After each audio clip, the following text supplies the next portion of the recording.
having faced this Baltimore defense quite a bit through the years, what are things that you need to do as a quarterback to put yourself in a position to have some success against them? I think the biggest thing is you got to keep having positive plays. They've been really good on third down, and they've got a good rush, good scheme with all the pressures that they bring. So, for you, got to stay ahead of the chains. Historically, the Baltimore defense has been really good, and so, just facing them so many years from my time in Cincinnati, understand that I have had a lot of good games against them.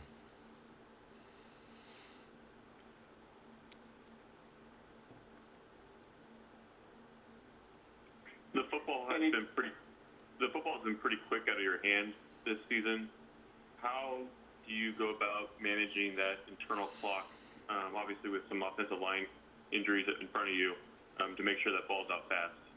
Yeah, I think it's knowing what you're getting, knowing where you're going with the ball, and making quick decisions. I think that's what it comes down to.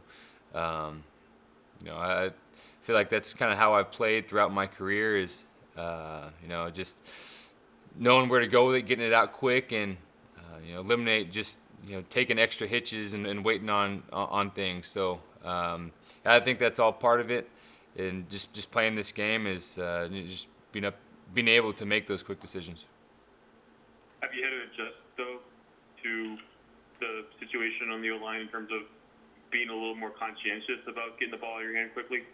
Yeah, I think you trust the guys that they're going to get their job done, and so. I think it just comes down to knowing what we're doing, knowing the offense, knowing the play design, and making those quick decisions.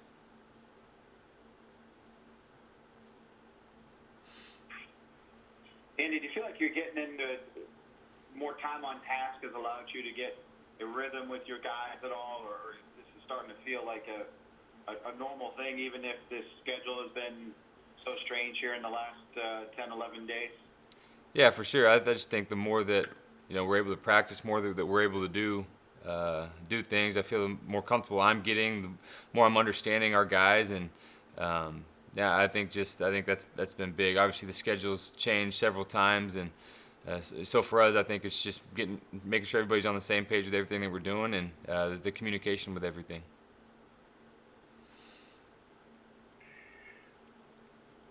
Do you feel you're getting to the call quicker than maybe you were when you first came in for Dak, or are there some things you can point to show how this is starting to feel a little bit different for you offensively since then?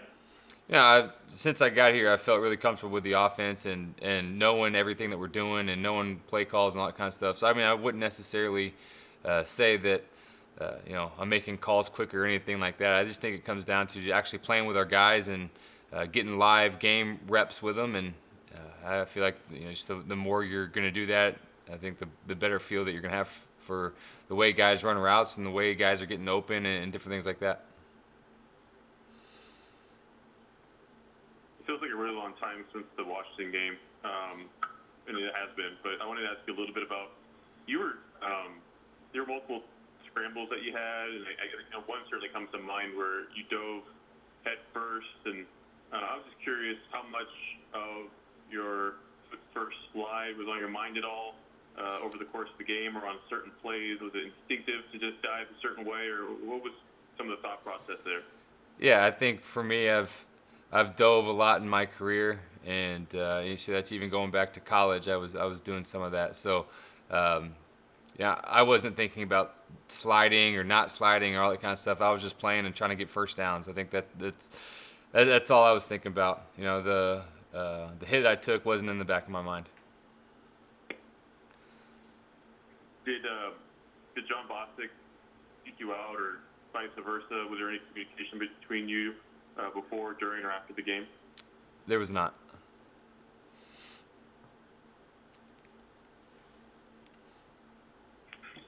Andy, what will it feel like to just get to Tuesday and know that you'll have a game in a few hours? Yeah, I feel like it's been a long time since we've played. I think that's the thing with the schedule. We think you're going to have a Thursday game, then gets moved to Monday, then gets to Tuesday, and it just kept changing. So it'll feel good to get to Tuesday, get to game time, and get ready to play again. Has it been difficult to keep track of what day it is? Yes, it has. It's like, okay, today is technically a Thursday for us, and so, I think that's just kind of how your weeks go. Once you get the season going, you get in a routine and knowing what day is what, just based off your practice schedule and different things that you do. So, having to adjust and having to get used to, your practice schedule on different days. But yeah, I mean, for it to be a Saturday and feel like a Thursday, it's obviously a lot different.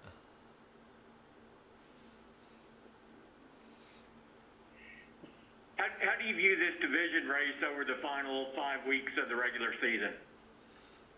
Everything's still out in front of us, and so for us, we got to worry about us. We got to worry about what we can control, and that's going to be these next 5 games. And we handle our business. We'll see how this whole thing shakes out, but there's still a lot of football left to be played. What have you learned about Amari during this stretch here? And his production, he's on pace, I think, for a career high in catches and over 100 catches here in the season. What have you learned about him? He's a great player, and he's been a great player ever since he got into the league. And you see the talent, you see what he's able to do. I think he's shown that, like I said, since the beginning. And so it's been fun to work with him and just to see the success that he's been able to have.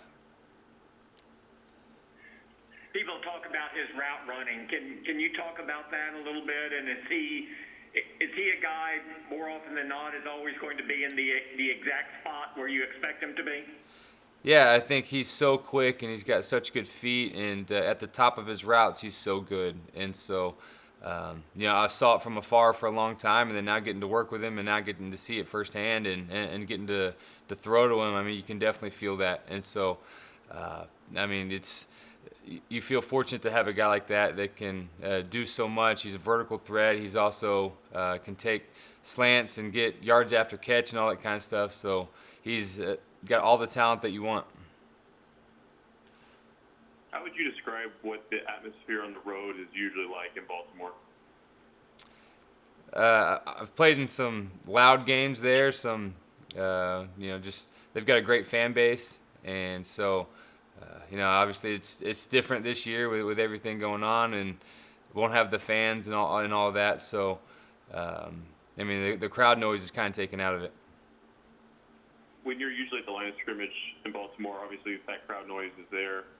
With it not being there on Tuesday, and this I know can be applicable to any road game, are you able to maybe manipulate things a little bit more at the line of scrimmage with your hard count, maybe make a defense bite a little bit more because it's so audible in such an empty stadium?